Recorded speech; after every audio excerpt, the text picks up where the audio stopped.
So unataka nipike chipo, nataka nizieke nyama natumia mbuzi, nizieke some sausages, some vegetables, cheese, like nataka nizipike zikae kama ni loaded fries.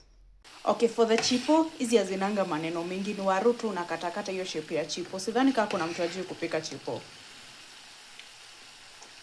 Kwa pan naeka mafuta, kitunguu.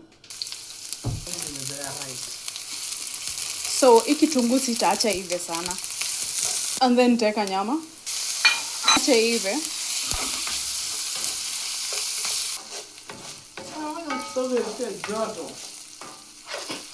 After hiyo imeiva nitaweka some sausages. Nitaweka hoho ya red, ya yellow na ya green. Pia nitaweka some carrots. And then nizikoroge.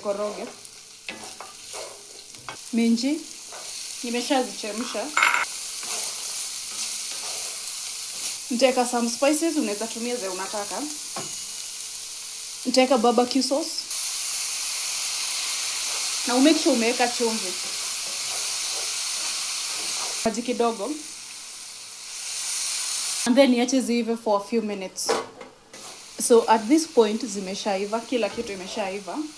What I'll do, nitazigawanisha mara mbili.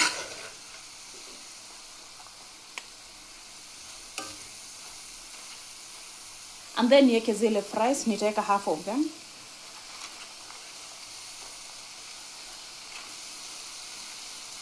Nitaweka grated mozzarella cheese.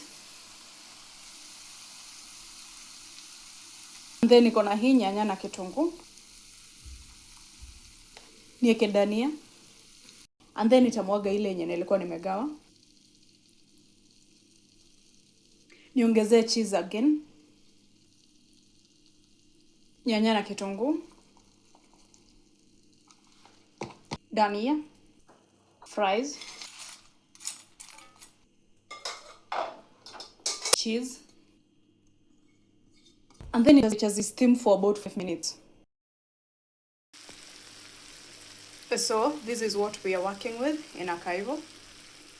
And they are ready to serve. So let me serve them.